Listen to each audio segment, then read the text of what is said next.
영광스러운 직무라는 제목으로 말씀을 전하겠습니다.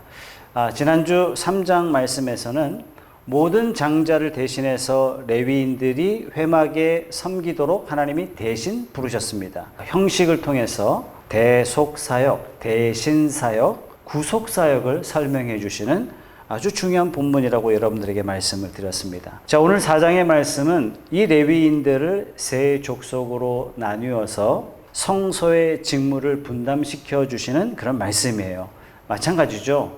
오늘날 교회의 일원이 되면서 주님의 몸된 교회의 직무를 감당할 때 영광스러운 하나님의 임재를 경험하게 되고, 누가 성령의 감동하심을 체험하게 됩니까? 하나님의 거룩한 직무에 참여하게 될 때 하나님께서는 그 마음에 감동도 주시고 은혜도 주시고 은사도 주신다 하시는 것입니다. 오늘 말씀에 보면 레위 족속을 세 족속으로 나눴어요. 실제적으로는 네 족속인데, 첫 번째는 아론 족속이죠. 레위인 중에 아론 족속은 전부 다 제사장입니다. 그리고 고핫 자손이 있고 게르손 자손이 있고 무라리 자손이 있습니다. 이 세 자손들에게 각각 직무를 주시는데, 이 말씀을 접하시면서 이스라엘 역사는 이렇구나, 이렇게 생각하시면 안 됩니다. 오늘 이 말씀을 통해서 하나님이 어떻게 우리를 구원하시는가, 성도된 나의 정체성은 무엇인가, 나는 하나님의 일을 어떻게 참여해야 되는가, 이렇게 여러분들이 말씀을 깨달으시면 되겠습니다. 자, 첫 번째 단원이 4절부터 고핫 자손에 관한 말씀이 나오는데요. 4절 말씀, 고핫 자손이 회막 안에 지성물에 대하여 할 일은 이러하니라. 고핫 자손은 회막 안에 있는 지성물을 감당하는 자손들이에요. 이 직무에 앞서서 레위인들을 어떻게 부르셨습니까? 3절 말씀 보세요. 곧 30세 이상으로 50세까지, 나이가 딱 이렇게 제한되어 있죠. 반면에 레위인을 제외하고 모든 지파의 군사들을 하나님이 어떻게 부르셨냐면 20세 이상 60세 이하 싸움에 나갈 만한 자, 이렇게 부르셨어요. 레위인들은 굉장히 특별하게 30세, 50세로 나이 제한을 두셨어요. 군인들보다 10살이 많고 군인들보다 10살이 적도록 10년을 제한하셨단 말이죠. 그런데 30세에서 50세까지라는 이 말씀을 오늘 4장 말씀에만 무려 6번이나 똑같은 말씀을 계속 반복하세요. 굉장히 중요하게 하나님이 다루신다는 말씀입니다. 자, 첫째, 봉사자가 되기 위해서는 어려서도 안 되고, 그렇다고 너무 나이가 많아서도 안 되고, 즉 건강하고 즉 성숙한 사람을 하나님께서 부르셨다, 이런 뜻입니다. 두 번째는 사람의 30세 나이대에 가장 IQ가 높다고 합니다. 30세에서 50세는 가장 일하기 좋은 나이예요. 바로 이때 가장 영광스러운 직분을 하나님께서 주셨다는 사실입니다. 참 하나님 세밀하시죠. 군인들을 부를 때 나이와 하나님의 일에 직무하는 자로 부를 때 아주 세밀하게 구분하셔서 하나님이 부르셨단 말이죠. 이 세밀하신 하나님 앞에 우리도 세밀하게 응답해야 됩니다.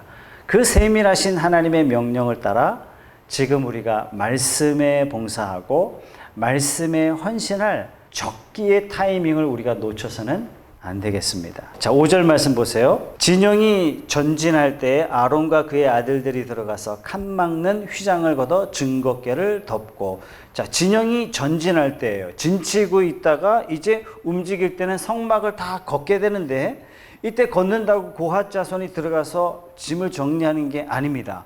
먼저 제사장들이 들어와서 증거막, 즉 법궤를 덮어요. 뿐만 아니라 모든 성막의 기구들을 다 덮게 합니다. 누가 덮어요?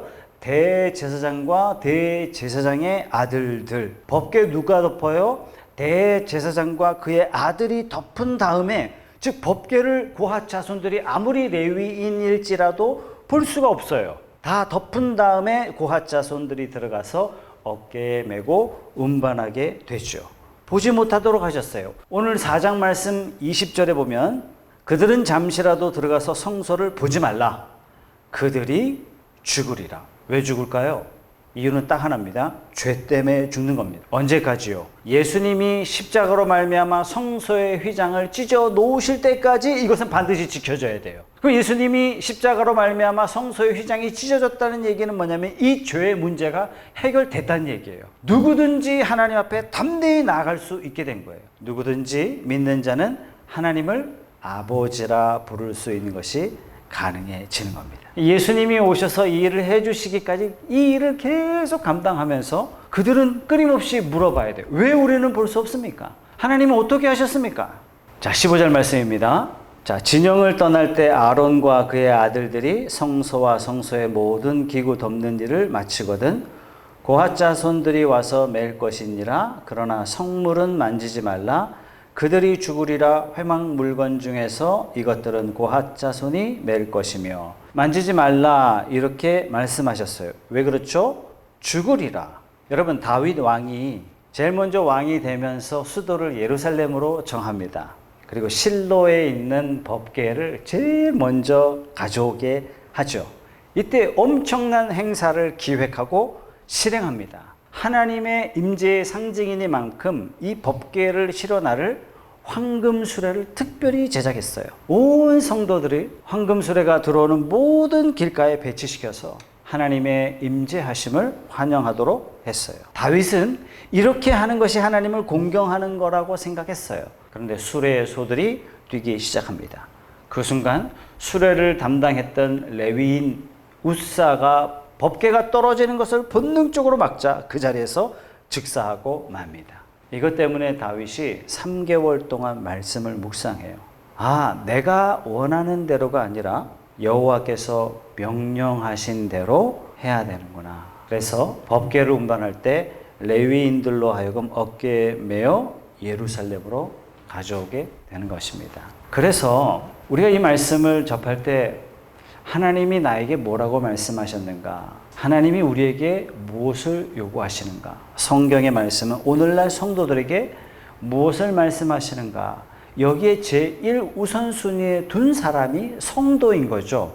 이런 사람이 그리스도인인 거죠. 이 그리스도인은 우리 가정에서 말씀이 어떻게 왕노릇하게 할까? 우리의 회사에서, 나의 학교에서, 내가 일하고 있는 이 회사에서, 이 비즈니스 현장에서 어떻게 명령하신 대로 하나님의 말씀을 따라갈까?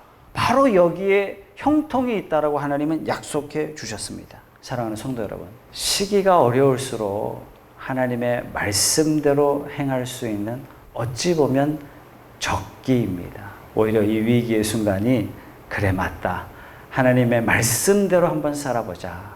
이렇게 결단하는 저와 여러분들이 되시기를 주님의 이름으로 축복합니다. 코로나 다 어렵습니다.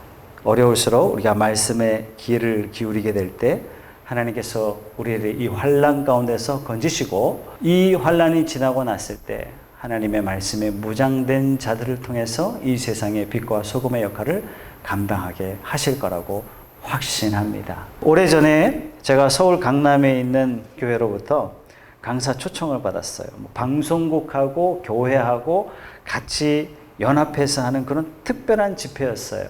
제가 강사로 초대받아서 그 교회에 도착했을 때 목양실에서 담임 목사님이 저를 접대를 하셨어요. 그래서 말씀 전할 시간이 좀 남아 있었기 때문에 그것 강남 한복판에 있는 그런 교회예요.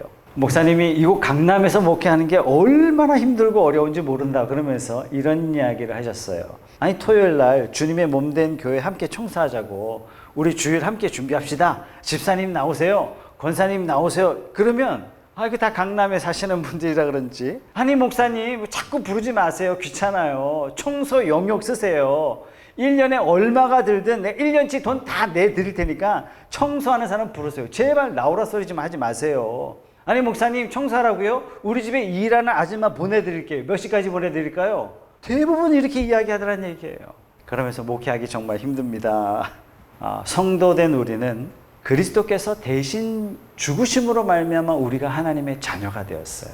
은혜의 보좌 앞에 우리가 감히 나갈 수 없고 하나님을 대할 수 없는 이 죄인을 예수님의 은혜로 말미암아 하나님을 아빠 아버지라 부를 수 있는 특별한 은혜를 우리에게 베푸셨단 말이에요. 그렇다면 우리가 돈을 들여서 황금마차를 만들어 소로 하여금 끌게 할 것이 아니라 마땅히 은혜 받은 자가 하나님의 일을 매여 받들어 섬기는 것이 마땅하다 하는 것이 성경의 원론입니다.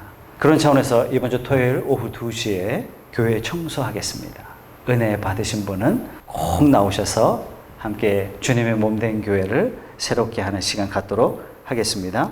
자, 16절 말씀. 제사장 아론의 아들 엘르아살이 맏아들입니다.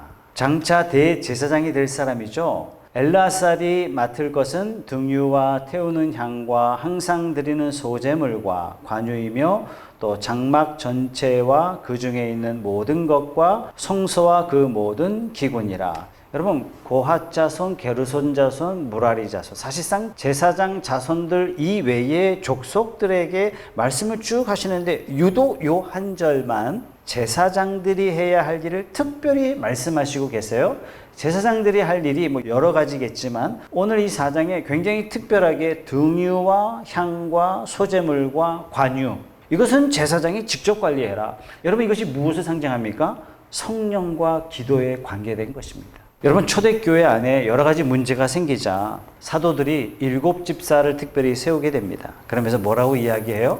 여러분들이 봉사하는 일, 섬기는 일 여러분들이 하십시오. 우리는 말씀과 기도에 전무하겠습니다. 여러분, 교회는요, 사람들이 많아지면 봉사자도 생기고 그러는 게 아닙니다. 단 한 사람이 있을지라도 그 사람이 봉사하게 될 때, 우리가 서로 봉사하게 될 때 목회자는 목양의 일대로 그 전문적인 일에 전무할 수 있게 되는 거죠. 이럴 때 교회 안에 부흥이 일어나게 되는 것입니다. 코로나 때문에 뭐 영상 예배다, 뭐 영상 예배, 뭐 이건 뭐 나쁜 거냐, 이 와중에 뭐 꼭 교회 가야 됩니까? 틀린 말 아닙니다. 영상 예배 가운데도 하나님이 임재하십니다. 저는 개인적으로 한 가지 염려하는 것이, 정말 두려워하고 있는 것은 뭐냐면, 이 영상 예배에 길들여지기 시작하면 정말 무서워진다는 사실이에요. 코로나가 장기화되면 영상 예배, 즉 자기 자리에서 그냥 예배 드리는 거예요. 그러면 교회가 마음에서 멀어지게 됩니다. 이게 습관화가 되면 사탄이 교회를 흩어 놓는 거예요. 저는 이걸 제일 무서운 적이다. 저는 이렇게 생각합니다. 토요일, 주일 이 건물에 아예 사람이 없어요. 푸른숲 교회. 여러분들 교회 나오셔도 됩니다. 아마 세상에서 가장 안전한 곳이 되지 않을까 생각합니다.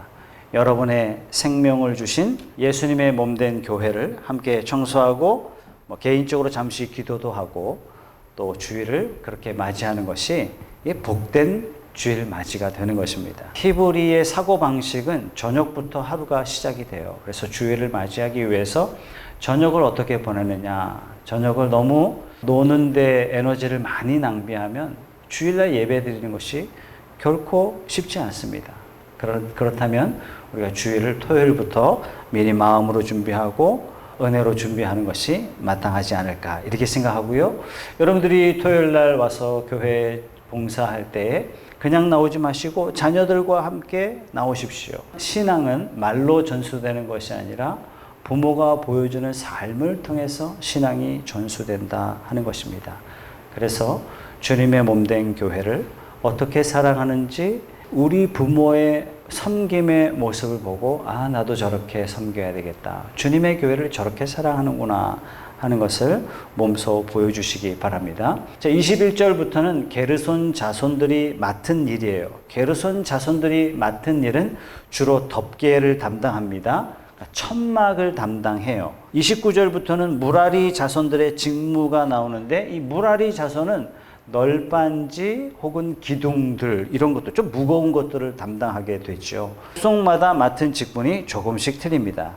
그러면서 이렇게 정리하고 있어요. 46절의 말씀에 모세와 아론과 이스라엘 지휘관들이 레위인을 그 종족과 조상의 가문에 따라 다 계수하니 30세부터 50세까지 회막 봉사와 맺는 일에 참여하여 일할 만한 모든 자, 곧 그 계수된 자는 8,580명이라. 여러분, 레위 자손의 아론 계열의 족속을 제외하고 레위인들이 모두 8,580명입니다. 각 족속별로 다 계수했어요. 하나님께서 봉사자 한 사람 한 사람을 그 숫자를 일일이 다 세셨다 하는 것입니다. 얼마나 감사해요. 우리가 어디 가서 봉사하는 거 아무리 안 보는 것 같지만 하나님께서는 그 사람을 세밀하게 보시고 계신다는 사실이에요. 얼마나 감사합니까? 여러분, 8,550명, 8,580명이 성막의 모든 것을 감당하니까 감당치 못할 짐을 자기 홀로 지고 견디다 못해 쓰러지는 일들이 일어날 수 없는 거예요. 8,580명 모두가 다 아름다운 동역에 참여하고 모두가 다 주의 일에 협력을 통해서 주님의 몸이 세워지고 있는 것입니다. 여러분, 교회란 바로 이런 것입니다. 한 사람도 빠짐없이 모두가 동참해서 모두가 땀 흘려 수고하고 봉사하는 모습이 교회의 모습이란 사실이에요. 여러분, 이 광경을 상상 한번 해보세요. 레위인들이 고핫 자손, 게르손 자손, 무라리 자손, 이 사람들이 성막의 기구들을 어깨에 메고 진군하고 있어요. 죽음에서 대속함 받은 모든 장자들을 대신해서 하나님의 임재의 상징인 성막을 메고 가고 있어요. 어디로 가고 있어요? 예수님의 십자가 지신 그곳을 향해서 가고 있는 것입니다. 6월절 어린 양 되신 예수님은 우리를 대신해서 십자가 메고 골고다로 향하는 모습을 지금 민수기의 이들의 전통을 통해서 하나님이 보여주시고 계신 것입니다. 그렇다면 구원받은 우리는 받은 은혜대로, 받은 은사대로 서로 동력하면서 저 천국을 향해서 함께 진군하는 것, 여러분, 이것이 교회의 모습이라는 사실이에요. 사랑하는 성도 여러분, 우리 푸른숲 교회가 민수기를 통해서 명령하신 대로 아름답게 주께서 허락하신 대로 그 직임을 잘 감당하며 저 천국을 향해서 열심히 땀 흘려 진군하는 아름다운 교회 공동체가 되기를 주님의 이름으로 축복합니다.